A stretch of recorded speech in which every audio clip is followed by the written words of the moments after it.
Alright, good morning everyone. I'm just going to take you through our first lesson on using Adobe Illustrator. So I'm on the interface right now, and many of you, you'll have your toolbar on the left hand side here. Some of you it may be expanded or collapsed. Usually it shows up linear all the way down the side of the page.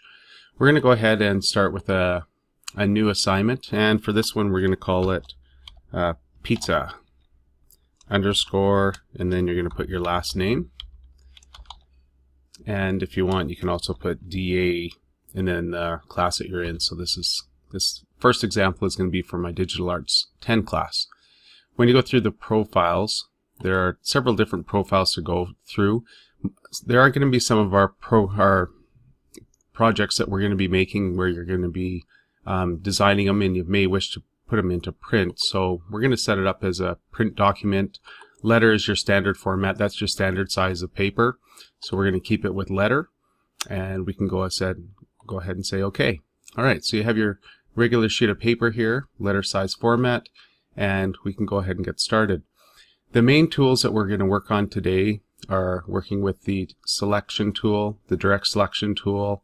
Then we're going to be working a lot with shapes. So I'm going to go ahead and get started. We're just going to pick a shape here. When you select the rectangle tool, if you go ahead, see that little triangle in the bottom left corner or the bottom right corner, that indicates that there's more icons that are available underneath the top icon. So if you go ahead and click on it, it will give you the other options that are there. So I'm going to go down to the ellipse tool and come over here, and we can start using the elliptical tool. So when I'm working with the ellipse, you can see that it distorts, and I can make it whatever size I want. If you press the shift key down, then that gives you a nice consistent circle, and it's going to keep everything together. So we're going to start with making the crust for the pizza. So I'm going to make it a certain size. Once I have the size, I can move it to the part of the page that I wish to have it.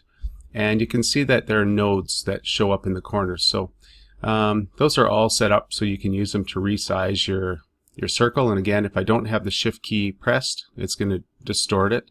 As soon as you press the shift key, then it will go back to a symmetrical circle. If you want to flatten it, you can use the latitude, or the horizontal and the vertical nodes. And you can see if you just go above it, you can also turn your item. So if we're working with a perfectly symmetrical circle, you're not going to notice that. So what's the difference between the selection tool and the direct selection tool? Well, if you go to the direct selection tool, then you're going to see that the lines change. And now instead of having the points that we can use, the reference points for changing the size, okay, we have these other points, okay, and they're going to act differently.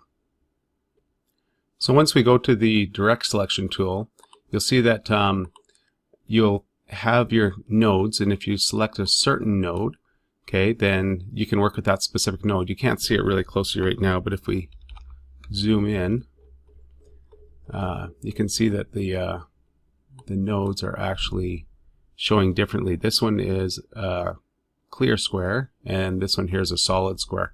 Once you have it, when you pull on it, then that specific node will be the only one that actually does anything. So now you're just working with that specific part of the object instead of the entire object. Now I've made that change. You'll see these Bezier handles that come off to the side. We'll work with those later. Don't worry too much about those or disregard them. We'll work with those later. Okay, but we are going to work with anchors because you want to change the shapes, because eventually on your pizza you're going to be putting on all of your different fixings. When we're working with the shapes, you're going to be working with, so you're going to be using these two different selection tools off and on, depending on what you want to do with your shapes. Now, I've taken my pizza and I've made it an irregular shape, and I don't really want that. So if I wanted to change it, I could go up to Edit, Undo, Move, but you can see the shortcut key here is Control Z. So I'm just going to go ahead and click on the object and press Control Z, and I can change it back until I have it where I want it. Okay. So I'm back to my original piece of pizza. Now the next thing we're going to do is we're going to create, we have the crust, now we're going to create the section for the cheese. So I'm just going to long hold on top of the icon, get the elliptical the ellipse again. And this time I'm going to use the center as a reference point.